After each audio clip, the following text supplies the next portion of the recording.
Olá! Hoje no mundo político, o debate é sobre o repasse de recursos do acordo da Vale para os municípios mineiros. Já tramita na Assembleia uma proposta de emenda à Constituição para viabilizar a transferência especial de R$1,5 bilhão.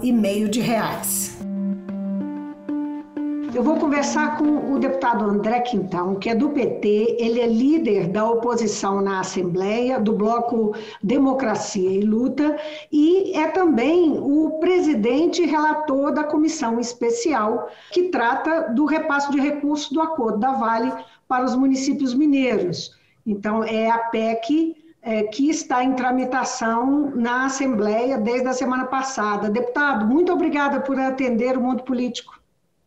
Prazer retornar ao mundo político, Vivi. Deputado, a PEC 68 ela permite que parte dos recursos do Acordo da Vale sejam destinados diretamente aos municípios, sem a necessidade de convênios. O governo defende que haja a celebração de convênios para garantir uma correta aplicação dos recursos, é o argumento que é usado.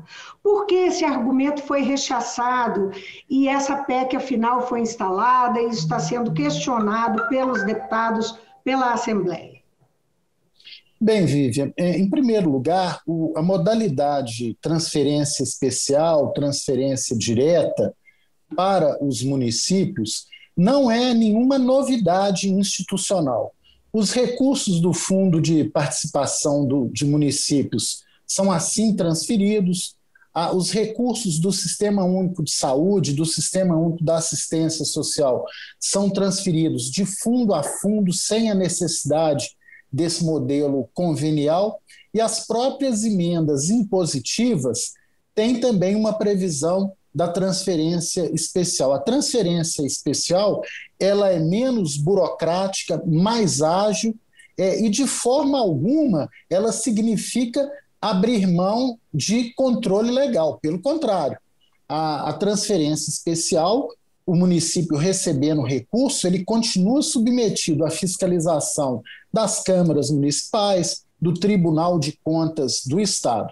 Portanto, ao inserirmos na Constituição Estadual que é permitido você, em caso de recursos e créditos adicionais, poder repassá-los de forma direta aos municípios, é uma medida que fortalece a autonomia do município, porque ele pode utilizar ao seu tempo o recurso naquela prioridade que ele definir e também desburocratiza, agiliza o repasse, torna o repasse mais republicano, porque os 853 municípios passam a receber o recurso, no caso do acordo da Vale, proporcional à sua população, de maneira simultânea, ou seja, você não tem uma utilização política, você não tem aquela velha história de colocar um município na frente do outro. O modelo convenial permite isso, dadas as exigências burocráticas. Por isso que estamos com este intuito de aprovar na Constituição esta modalidade de transferência que já existe, também para a necessidade de repasse de créditos adicionais. A origem do dinheiro, não é, que tem a ver com o acordo, que tem a ver com o acordo que foi firmado entre o governo do estado e a Vale, por conta do desastre criminoso que ela provocou em Brumadinho, que morreu 270 pessoas, que provocou enorme consequências ambientais sérias e tal. Enfim, o fato de ter essa origem tem alguma justificativa para essa transferência especial? O senhor relaciona essas coisas? Não, primeiro, Vivian, sempre é bom dizer, e você já o fez, que esse acordo da Vale não é nenhuma benesse da Vale, não é nenhum favor também do governo de Minas ao destinar estes recursos para as áreas finalísticas ou mesmo para os municípios. É uma reparação que foi fruto de um acordo onde a Assembleia Legislativa não participou. Então, é um acordo realizado entre o Ministério Público Estadual, o Ministério Público Federal, o Tribunal de Justiça, a Defensoria, o governo de Minas e a Vale. Esse recurso, uma parte dele é, é obrigação da Vale em fazer. A Vale vai realizar algumas intervenções diretas, outra parte ficará a cargo do controle do Ministério Público, do Tribunal de Justiça, e uma parte, 11 bilhões de reais, serão transferidos para o Estado de Minas Gerais em parcelas semestrais, durante aproximadamente 5 anos, até atingir esse valor.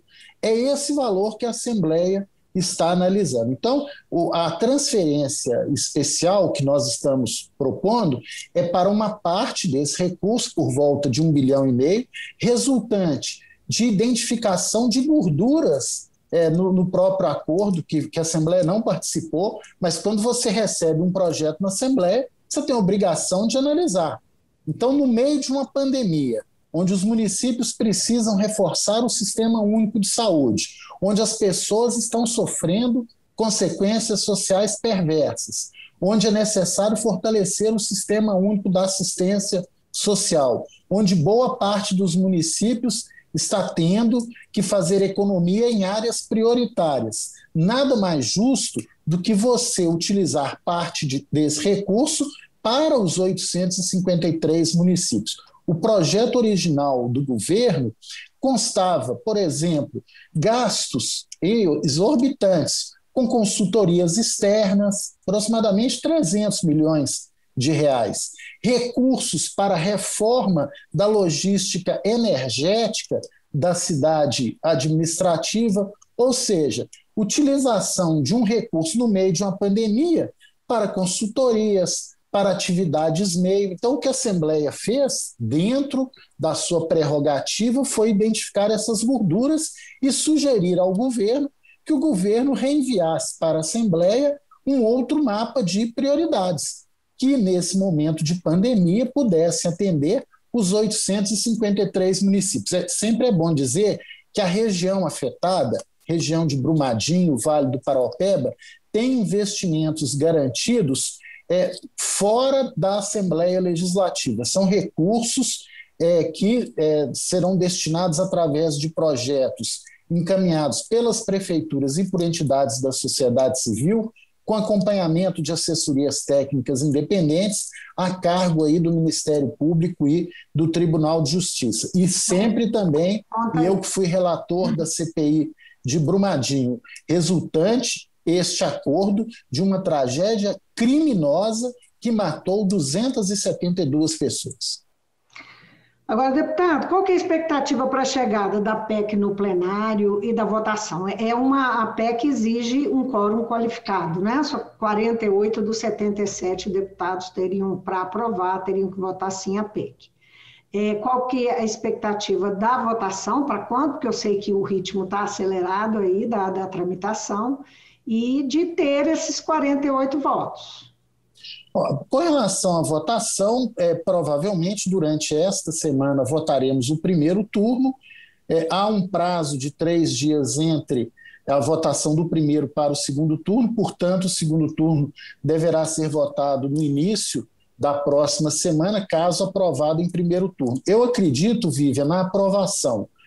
A maioria dos deputados e deputadas da Assembleia conhecem a realidade dos municípios mineiros, defendem a autonomia municipal, defendem essa maior agilidade e critérios republicanos no repasse. Não é hora de utilizar politicamente esse recurso, seja o governo, seja qualquer outro agente político. Nós precisamos apoiar os municípios nesse grave momento que o mundo, o Brasil e Minas Gerais vivem com essa terrível pandemia e seus efeitos sociais e econômicos perversos. Eu acredito na aprovação e ela já poderá ser utilizada com a destinação de parcela dos recursos da Vale.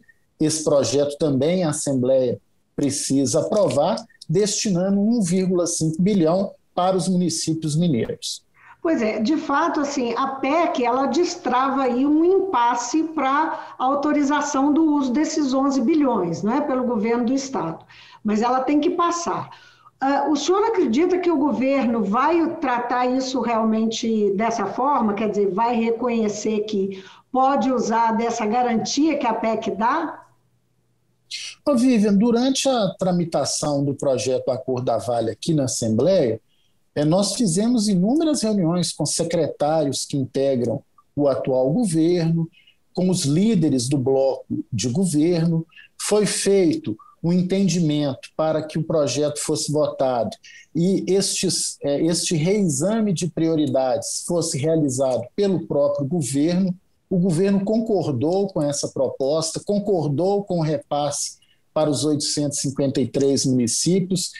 Se o governo estava inseguro juridicamente, a Assembleia tratou de construir legalmente essa alternativa na Constituição do Estado, sem abrir mão do controle legal. Repito, né, os municípios estarão sujeitos a prestar contas ao Tribunal de Contas do Estado, às câmaras municipais. O próprio Estado pode também, depois da lei aprovada, criar algum mecanismo de acompanhamento do gasto destes recursos pelos municípios. Então, nós apresentamos a alternativa jurídica para o impasse. A questão política fica nas mãos do governo. Se o governo vai querer manter o entendimento com a Assembleia feito anteriormente, e se o governo acha que é importante repassar recursos nesta pandemia para fortalecer as políticas públicas locais, com autonomia para os 853 municípios. É isso que está sendo discutido. Eu acredito que a gente possa concluir, ainda nesse período, até o dia 17 de julho, tanto a votação da emenda constitucional que permite essa transferência direta, quanto o projeto do Acordo da Vale, através do reenvio para esta casa das prioridades pelo governo de Minas, beneficiando os municípios e aqueles projetos que eles consideraram prioritários, né, nessa perspectiva. Não é a favor da Vale, que cometeu um crime em Brumadinho, e não é a favor do governo, porque ele está utilizando um recurso oriundo de reparação com destinação debatida no Parlamento Mineiro. Deputado, a relação do governo Zema com a Assembleia teve muitos momentos complicados, desde o início, não é? No início de 2019, mesmo antes do governador tomar posse, houve estranhamento por causa de declarações que ele fez. Enfim, sempre foi marcado pela tensão.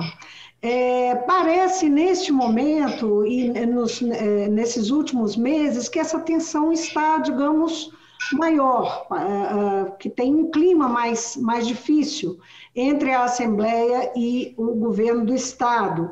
É a proximidade do ano eleitoral?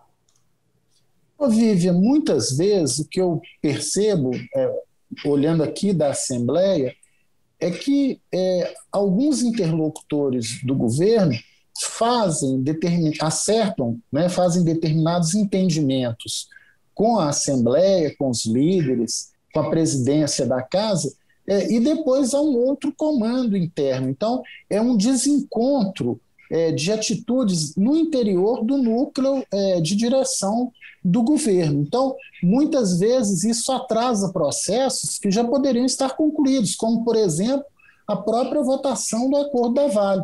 Nós fizemos um acordo e eu participei dessa reunião, um entendimento para a votação às 17 horas.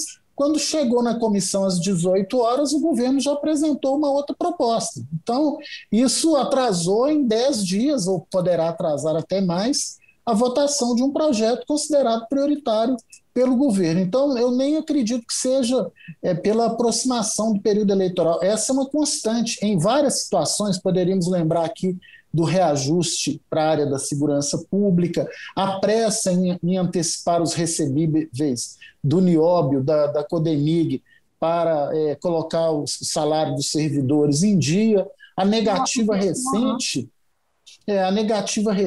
do secretário de Estado da Fazenda, numa audiência do Assembleia Fiscaliza, em falar quanto que o governo tem de saldo na sua conta, quanto que o governo tem em caixa. Quer dizer, é uma informação básica para quem defende o princípio da transparência. Então, eu E acho que é não uma... só uma pergunta sobre isso, aproveitando que o senhor tocou nesse assunto, a reunião não foi concluída porque ele disse que não tinha como apresentar esse dado, não é? Como é que fica isso? Vai ter uma nova reunião? Ele vai ter que entregar essa informação? Olha, eu acredito, e esse é um comando do presidente da Comissão de Fiscalização, ele é que vai tomar a decisão, né, o deputado Eli Tarquínio, né, um dos mais experientes, né, e competentes da Assembleia Legislativa, mas se a reunião foi suspensa pela falta de uma informação relevante para, inclusive, o aprofundamento do debate, que é a situação financeira do Estado, quanto que o Estado hoje tem concretamente nas suas contas, eu acredito que o presidente da Comissão de Fiscalização vai aguardar a remessa dessa informação para prosseguir os trabalhos, né? E eu espero que o governo do Novo, né, que veio com o discurso da renovação, da transparência, apresente esse dado básico, né? Será que o Estado tem recurso em caixa?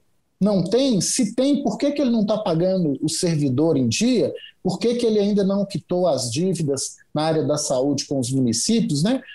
Por que ele está com essa pressa em aderir ao regime de recuperação fiscal se ele tem recurso em caixa? Se ele não tiver recurso em caixa, ele vai apresentar aqui o saldo, o extrato bancário, e a Assembleia vai ficar sabendo. Essa é uma obrigação básica. O povo mineiro tem que saber qual que é a situação financeira do Estado de Minas Gerais. Então, eu acredito que essa reunião do Assembleia Fiscaliza está pendente dessa informação básica para a continuidade, inclusive, dos trabalhos, das demais perguntas e temas que forem tratados na reunião.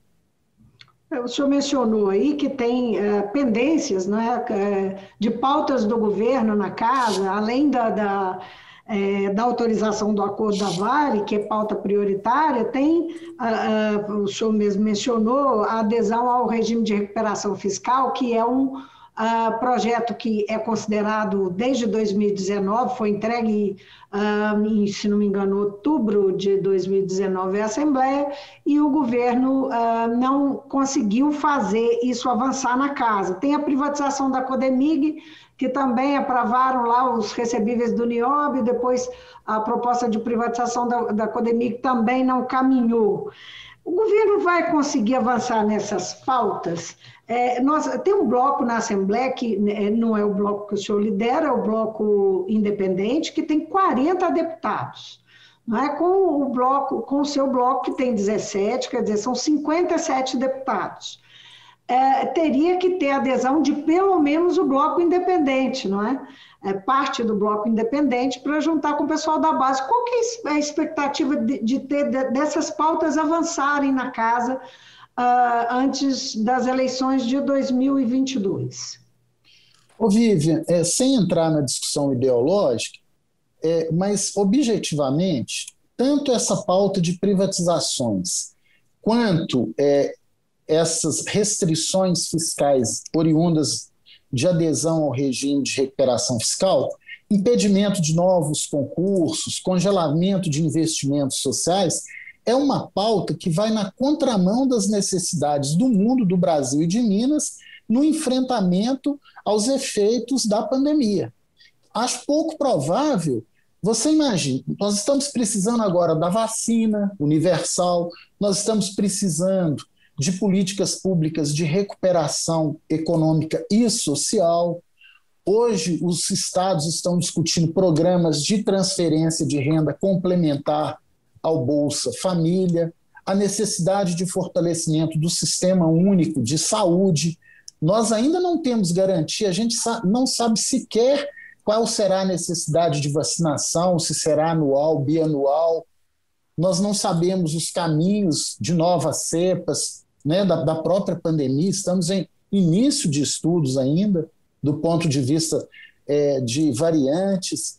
Ou seja, você engessar o Estado do ponto de vista de investimento ou de entrega do patrimônio público no meio de uma pandemia, acho pouco provável que essas pautas avancem. No caso da recuperação fiscal, que é um esforço fiscal para pagar uma dívida do Estado com a União, dívida que muita gente fala com os números, já foi paga várias vezes, sendo que há um passivo da Lei Candir, que o Estado, o atual governo, não mexeu uma palha do ponto de vista de uma cobrança mais efetiva.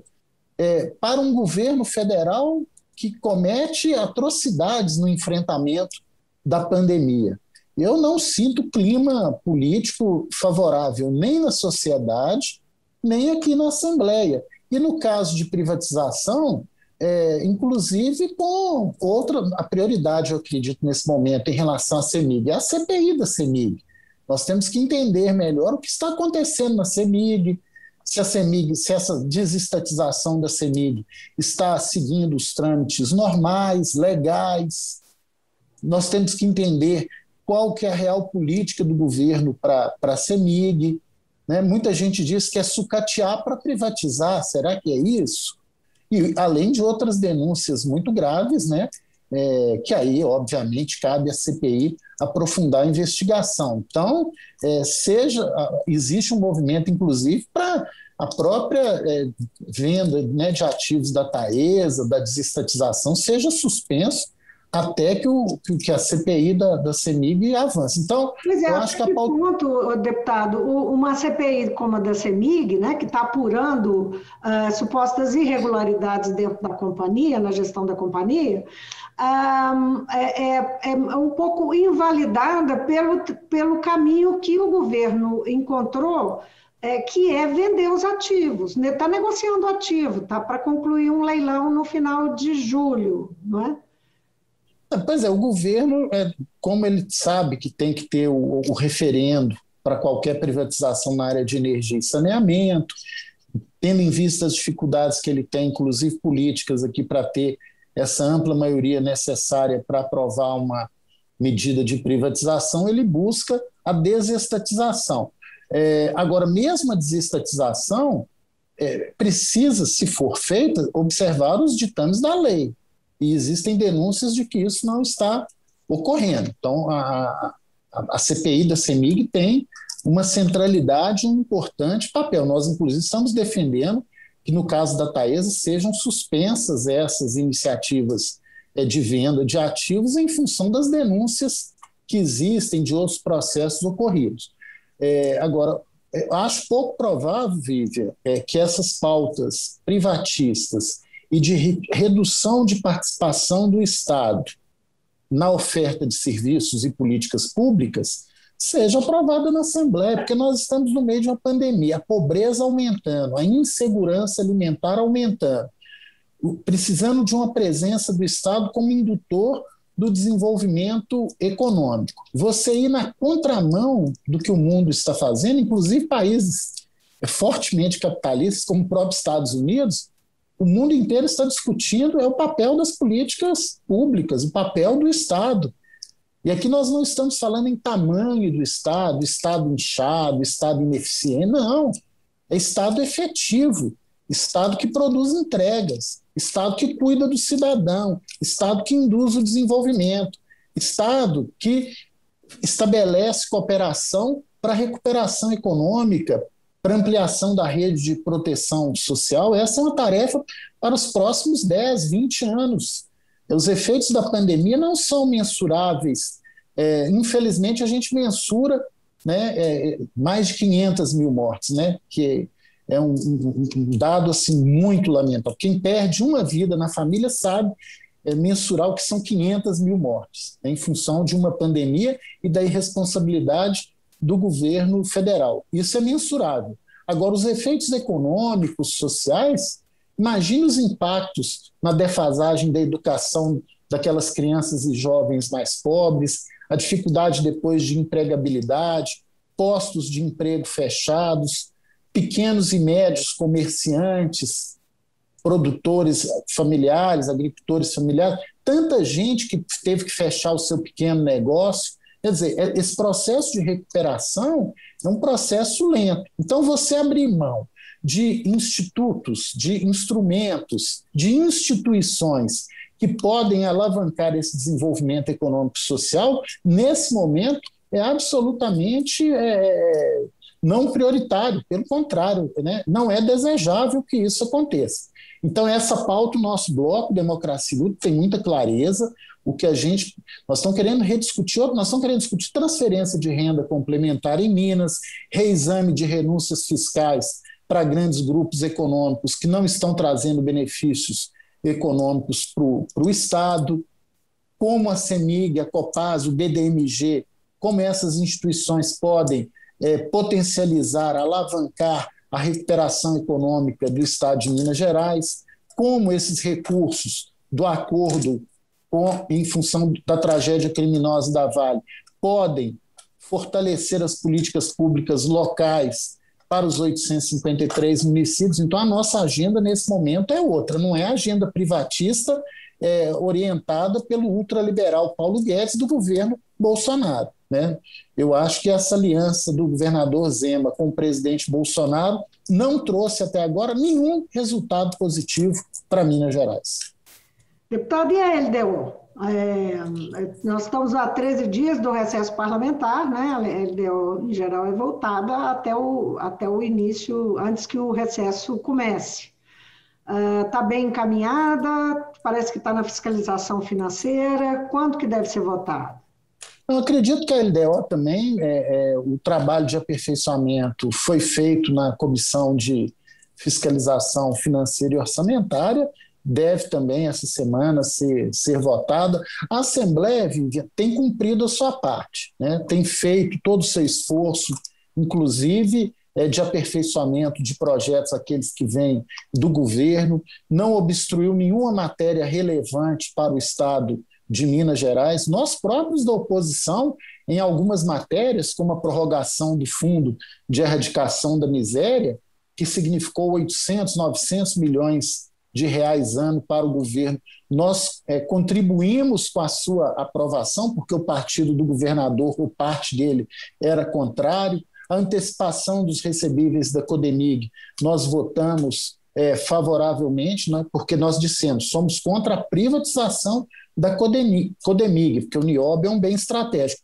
mas a antecipação dentro desse momento fiscal do Estado, nós votamos favoravelmente, ou seja, nós temos buscado contribuir. A Lei de Diretrizes Orçamentárias é uma peça estruturante para que no final do ano a gente aprove o orçamento, para que o governo tenha o seu orçamento ano que vem também aprovado pela Assembleia. Agora o projeto do acordo da Vale, mesmo a Assembleia não tendo participado, nós estamos buscando identificar as gorduras, aquelas intervenções que não são relevantes para apoiar os municípios de Minas Gerais. Então nós estamos fazendo a nossa parte. Eu acredito que nós vamos encerrar o primeiro semestre legislativo até o dia 17 de julho, como prevê o regimento interno da Assembleia, votando a Lei de Diretrizes Orçamentárias sem nenhum tipo, lógico, com aperfeiçoamentos que a Comissão de Fiscalização sempre faz, mas sem nenhum tipo de obstrução ou criando problemas dessa natureza de governabilidade para o atual governo Zema. E essa operação dos recebíveis? O governo abandonou essa história, deputado? Depois de... O governo fez tanta pressão sobre... No final do ano passado, né? O governo fez tanta pressão sobre a Assembleia, aí eu volto, Vivi, a sua pergunta anterior.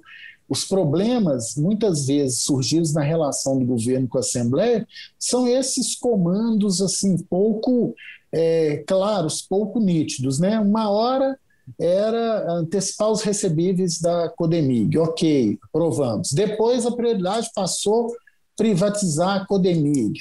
Depois passou a ideia de que o BNDES tinha interesse em adquirir parte das ações da Codemig.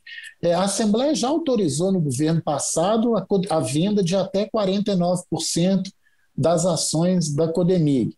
Então, cada hora o governo tem uma posição em relação a Codemig.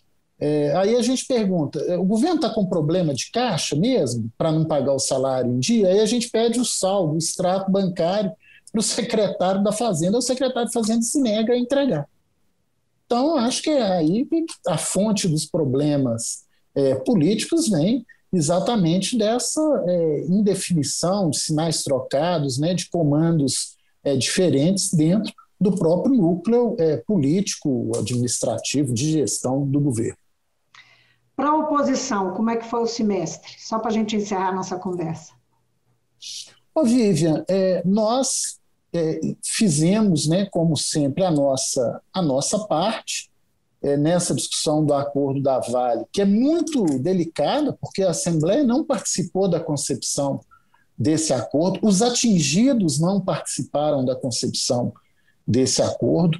É um acordo feito em cima de uma tragédia criminosa que matou 272 pessoas. Agora, a Assembleia constitucionalmente tem que analisar os créditos adicionais. Então, nós fizemos um trabalho quase que de aperfeiçoamento daquilo que o governo priorizou, né? Realizamos inúmeras audiências, ainda que remotas, sobre determinadas políticas públicas, né?